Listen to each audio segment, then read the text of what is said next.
Kagaribi 15 was a tournament that couldn't have had bigger expectations. It was looked at as the final frontier and the peak of not only what Smash Ultimate was, but what it will be continued to be defined as for the rest of its lifespan and its finality.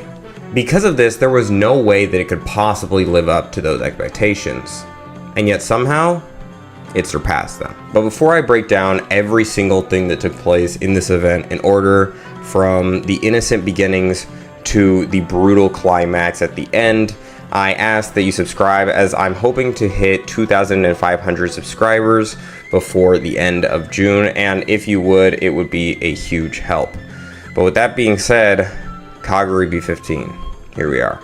This was by all definitions the greatest tournament of all time. Like, it literally felt so insanely perfect and peak that it was like written by movie script writers as if it was supposed to happen this way. Like, it literally felt like a plot in a fiction book.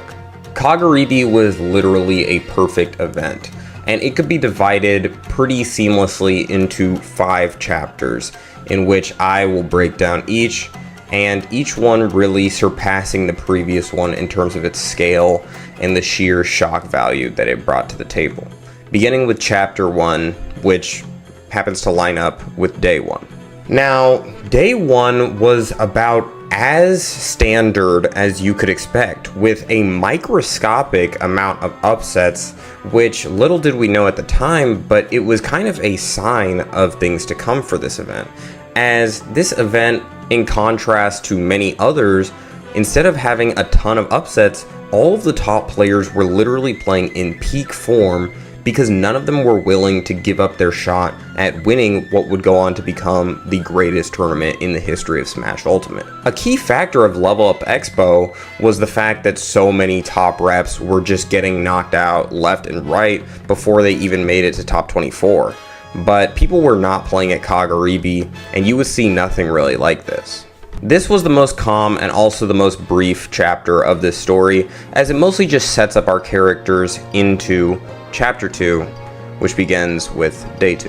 Day 2 began quite tame, but not quite as much so as the previous day, as there would be rumblings here and there of things beginning to go awry. Crepe Soleil had actually gotten knocked into the loser's bracket by a Lucas player named Ochi, and this was before the round of top 1,536. To be clear, this is so insane, as Crepe would have to make an 11-set losers run because he was upset so early and knocked into losers after only defeating his first 2 opponents in the bracket, which this 11-set losers run is one of, if not the longest losers run in the history of Smash Ultimate, and we will get into that a little later, but this was just a sign of things to come for Kagaribi 15. Something that must be mentioned on the other hand, however, is Fire, the #1 Pyra and Mithra player in the world, who got second at Seibugeki and was really the only person to challenge Carmelo, got 193rd place at this event, which was really a sign for everybody else in attendance that if you weren't on point, doom was awaiting you. A little later, a couple more upsets would begin to take place, as we would see Spickles take out Rimu's Min Min, knocking that into the loser's bracket, or as I correctly predicted, Leaf knocking Wrath into the loser's bracket. And all throughout the bracket, there was a collection of micro upsets beginning to take place, and they were becoming more and more frequent. For example, Cola being upset by Etish, the French Palutena player, in a 3-0 fashion, which meant he would have to crawl his way through the slog of losers bracket with the increasingly dangerous players down there. And with the fact that he said this before the bracket. So what are your thoughts going into this Kagaribi? So the only thing that I want to do is outplace my previous placement. So at least 197. And him getting eliminated last year at 257th place to King K. Rool, he would really need a miracle in order to have this be a successful run this year. However, the greatest of the great players remain still in the winner's side of bracket. In fact, they did so quite dominantly. A notable match from this first round of winners top 192 was Zachary against Omoatsu, which although going game 5 was impressive for Zachary to take because Omoatsu is a Min player and Zachary's next opponent would also be a Min player, who happens to be the rank 1 player not just in Japan, but in the world, Doramiki. In round 2, things really began ramping up on the winner's side. Raru got upset by a Pikachu player named Yuza. Mild Naho was knocked into losers by Tweak. We saw MK Leo be able to just dominate Leaf, and Gluttony miraculously squeaked it out over Toon. This now meant with Mia barely making it through his match with Neo in the winner's side still, he would have to then go up against MK Leo for their first set against each other in bracket. But before this, we'd have to wrap up today's events with the previous rank 1 in Japan and the current rank 1 in Japan.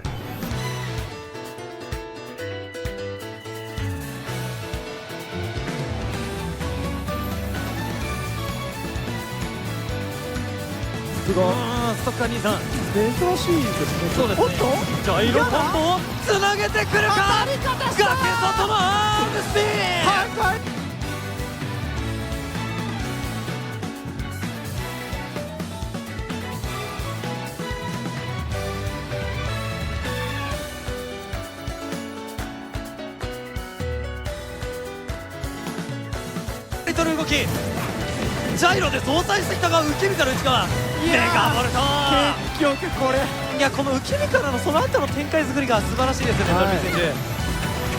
さあつかみ通してジャイロ置いて崖はどうだホットリンクで邪魔する空中で下り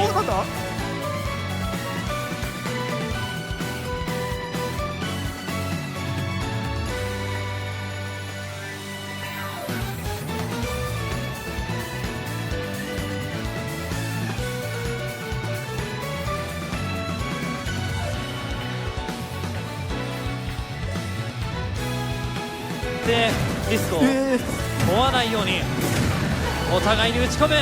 さあ間に合うか、ジャンプで対応する。さあここはつながるか回避、アームキャンセルから打ち込んできた。それでもまだ行く、空飛ぶトラビグ面々仕掛け空中前まで下気を透かしても間に合う手前が。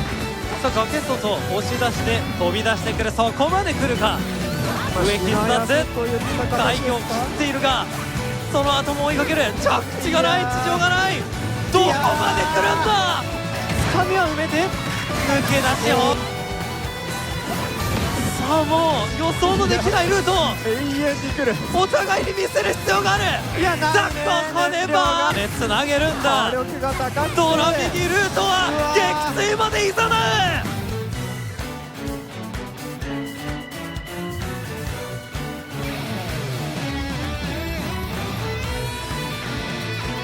が必要なのか。この台も上一つ。そうですね。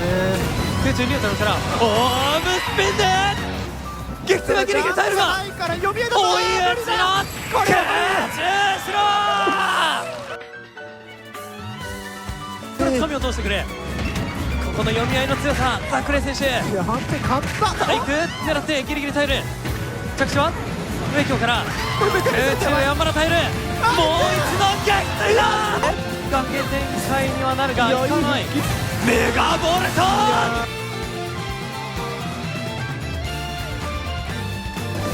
98%先を返して回避を待っている。今度は回避がこれだった。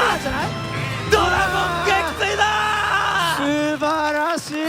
最後回避しっかり見て空エルからの早期撃墜のコンボ狙いましたね。Then, once Doramigi was able to close it out using his infamous Game 5 closing power, we would then go on to see MK Leo against Mia for the first time ever.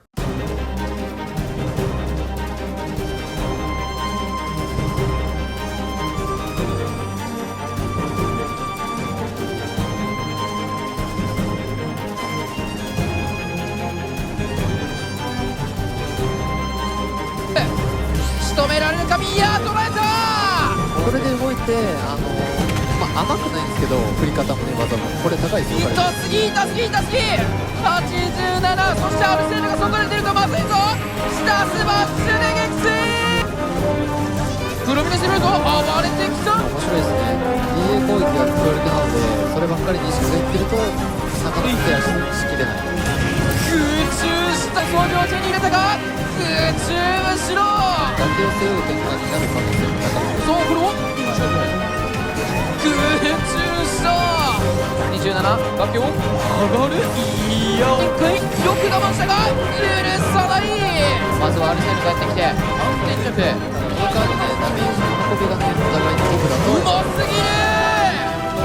飛び方にしましょう。さあ追い詰められたミヤ固めたミヤにこれは一度逃げるが逃げ場などなくじわじわとミヤを追い詰める。さあこの後ろ負けが届いシールドエスまで撃墜。だったりとか突っ張りだったりとかもそれでもいい。さあヒールが入ったぞ。一気に伸びる101。この崖で仕留められるか。崖は一分後ろで差は開かない。最高峰の試合はこうじゃなくちゃいけない。なんかもう追い抜いてる。互いの崖の競り合い横並びの状況。お互いにきついします。何を思って壁に手を出す。空中した激突。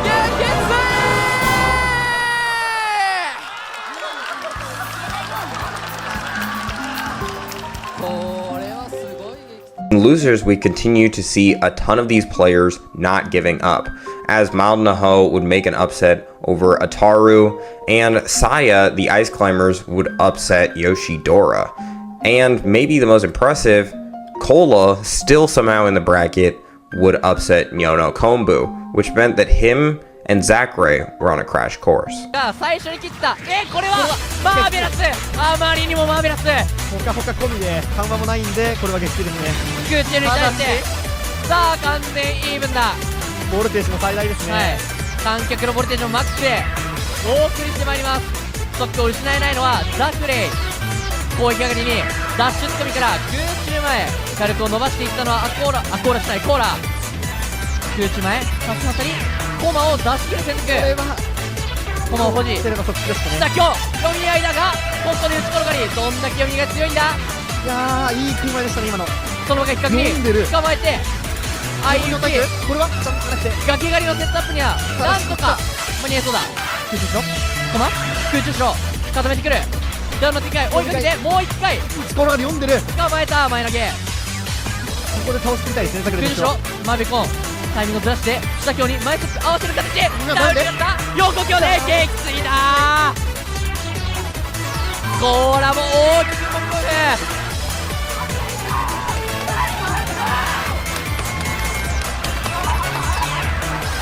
コーラ喜びのあまり踊り始めました。ザクレイをリスペクトしてるのは、僕らだけじゃなくて、はいコーラも多分そうだと思うんで、この勝利は本人にとってはとっても嬉しいでしょうね。大きいでしょう。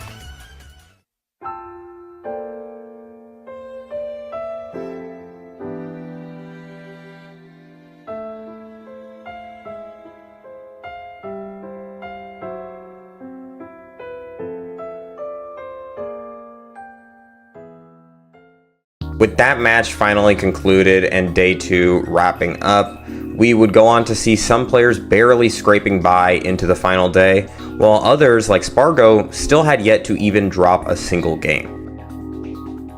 The finale day would start dramatically, with a lot of the players who you wouldn't typically expect to be there being shown why they weren't expected to be there, with Yuza, Saya, and Mild Naho instantly all getting their runs cut short and ended.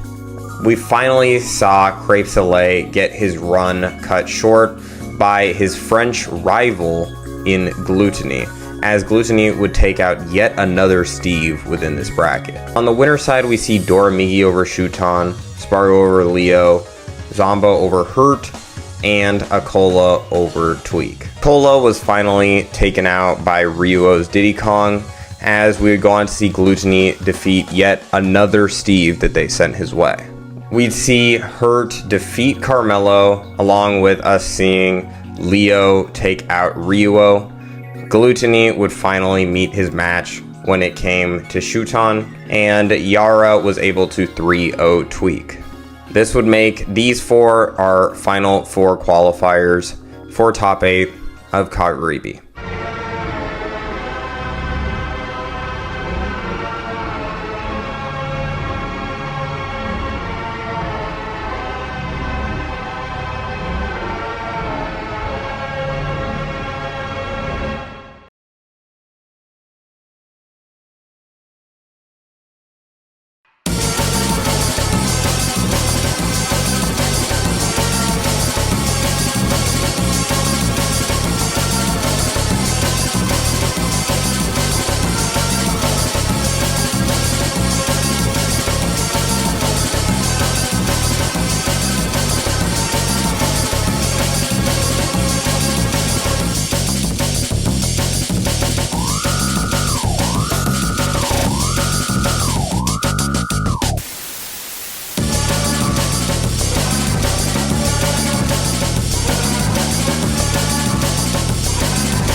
With Akola defeating Zamba in a Game 5 nail-biter, he booked his way into winners finals against Spargo. We'd then see her overcome Yara, but ultimately be eliminated by Doramiki, which meant that Doramiki had checked his way into loser semifinals.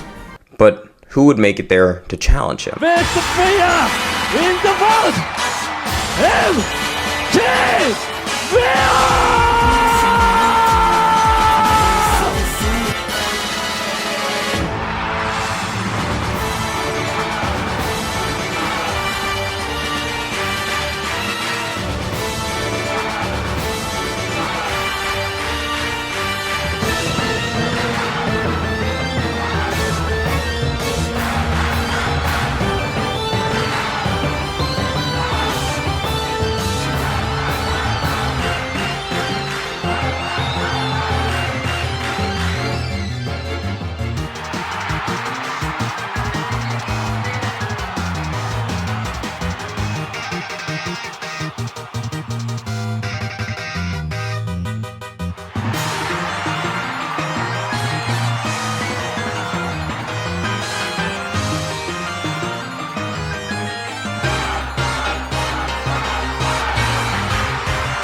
Yeah, you can't.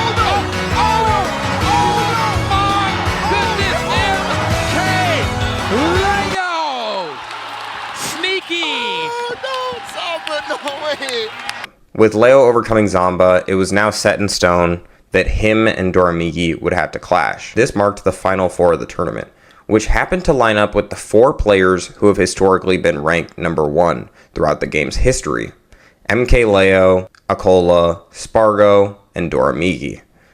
One of the rank 1 players was going to be the Kagaribi 15 champion. But first, winners finals.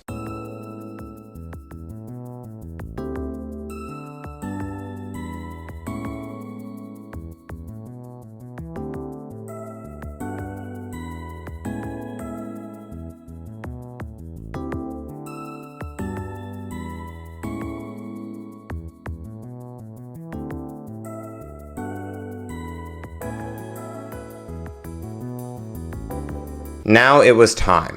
Doramigi versus MKLeo. The current number 1 versus the first number 1, the greatest of all time. This would be a battle for the ages.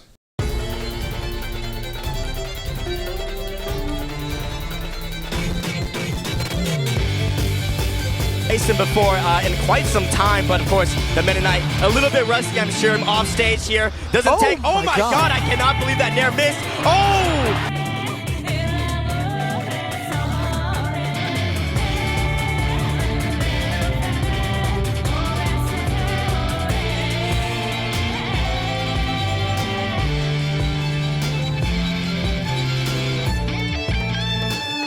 Their characters come out here on Kagaribi 15's loser.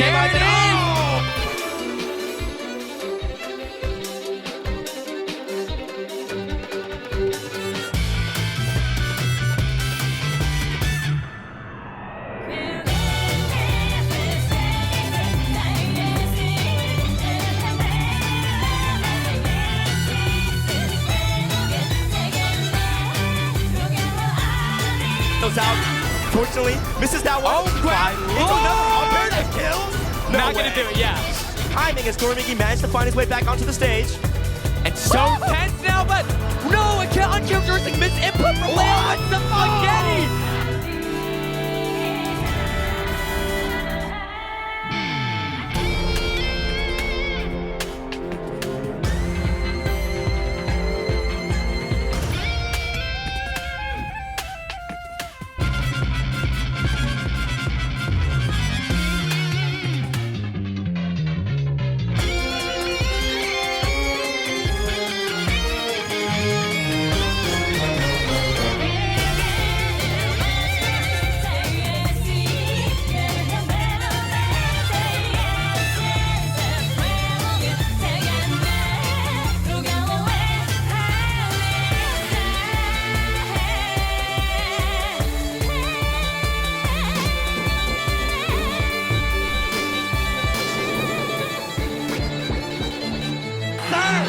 One suck away from besting the best player in the world, MKLeo.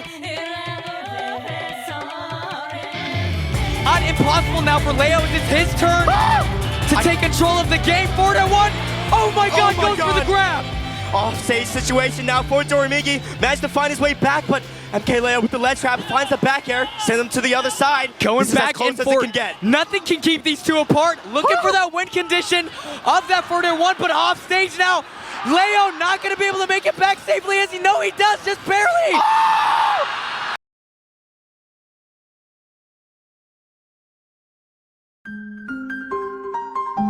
With Leo out, a huge spark had just fizzled out of the event. However, with the 3 players that remained being the 3 to carry the torch of rank 1 after him, they all had a huge weight on their shoulders to carry in order to prove that they were worth the title. Doramigi against Spargo was back and forth just like their first set. However, Doramigi just looked like he had something to prove this time, and he was going to do it one way or another as he booked his way into grand finals from the loser side against Akola. Kagaribi, グランドファイナルです。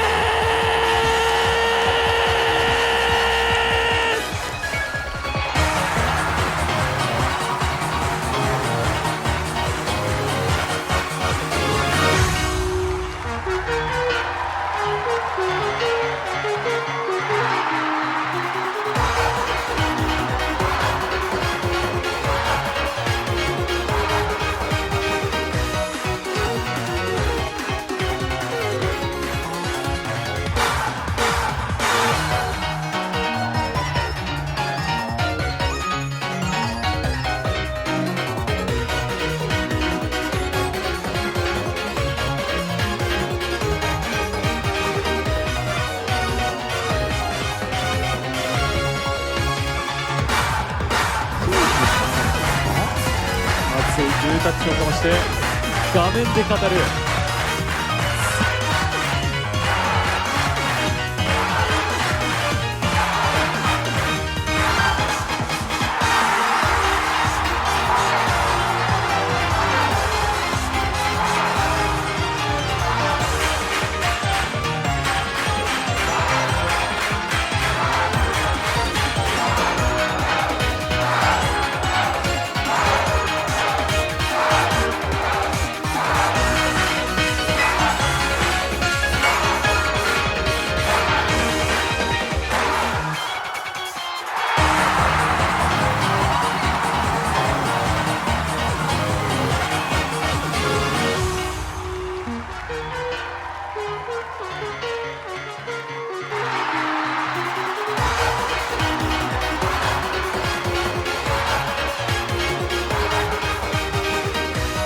Mining his materials, but Akola just gradually trying to fill up his pockets with a diamond back air.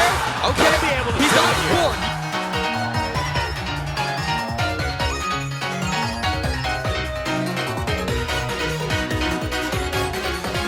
Might just fall here at the final hurdle. I know, I mean, like, dude, Dormigi was up 2-0 before this. Akola now making a game 5 situation. He's up 2 stocks. We were debating a counter pick, but Akola sticking in through the steam, looking so good right now. But Dormigi, signs of life coming in from him. Going to be able to get that up smash from top platform. Still a full stock behind Uncle Kevin Dormigi.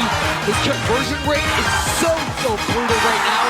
And especially if he can tag on the percent here at the ledge where he is at his strongest. The ledge trapping, the greatest strength of Minmin and Dormigi is coming through. 50% tags onto Akola right now. Can he get a little bit more? He's going to have to play so good in order to make this work out. Akola's got to break through. He's not doing it. And there it is. Backdoor dash stick will do it. But an instant flat tag to Dormigi. Tagging on the percent. Going blow for blow these guys. For sure. And both of these players. Oh God, down smash. Such a rough angle. Just get the penalty table out instead. Trying to go for the back air. Does not find his mark. Dormigi landing calmly. Going with these arms. Just drifting back. Throwing these out. Ram coming out. Now Akola on the top. Oh my God, this drift. I cannot believe that up smash missed. Excellent recognition coming out from Akola, but using up in a ping pong trigonometry. This guy just learned trigonometry yesterday at school, and he's like, I'm gonna implement that in my Smash Bros. As Dormigi now, even stock situation. Yeah, I mean, when we saw the likes of Akola reach #1 in the world at Smash Bros, we were wondering, good God, how does this kid do it? But Dormigi at the age of 14 might be crowned Kagaribi 15's champion. 16. Oh, okay, never mind, 14 when he started. Yes, 120% though.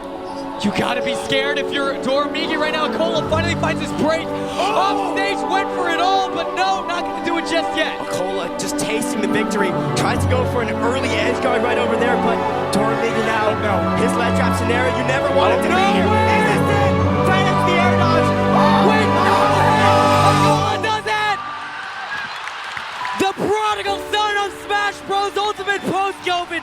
#2 player last season, making his statement, going for the throne as he finds himself Kagaribi 15 champion. 3-time champ, Akola with the watch. Oh my God.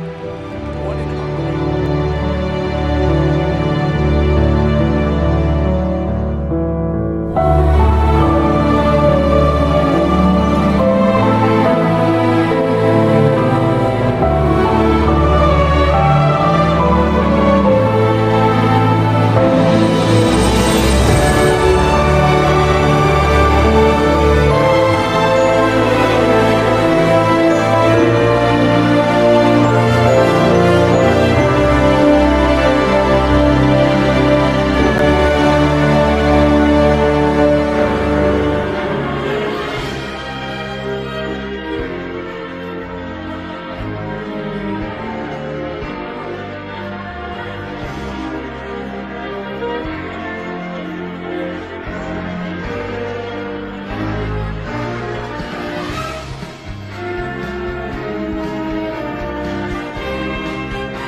So that was it. The greatest tournament of all time, in my opinion. I really don't think that I could have asked for much more, and I just feel so blessed and so grateful to have watched it. If you're wondering what sets that I would recommend watching, I would say that you should probably watch Cola vs. Osimo, Doramigi vs. Zachary, Tweak versus Mild Naho, Toriguri against Carmelo, Spargo against Doramigi in the winner's side, MK Leo against Mia, Toon against Gluttony, and Zachary against Cola. Leo against Zamba, obviously, and then MK Leo against Doramigi, which I think I'd probably say is the greatest set of all time for Smash Ultimate. It was all that you could ever ask for, even though, you know, I wanted Leo to win, of course. It was just a beautiful set and just a beautiful moment. And I really do feel so grateful to have witnessed all of this. This event was really so much better than I ever could have expected.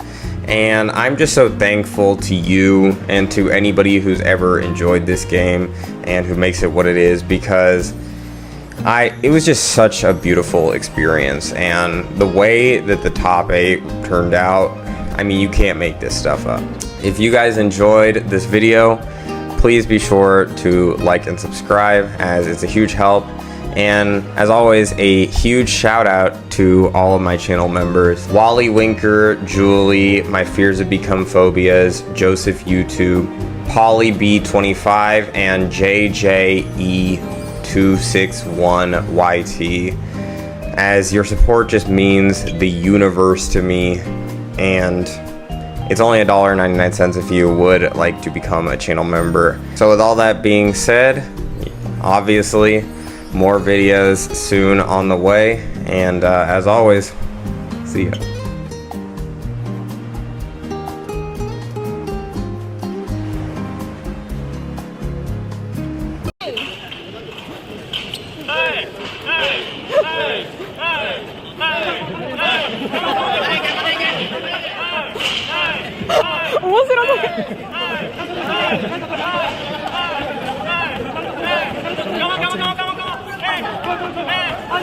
Come on.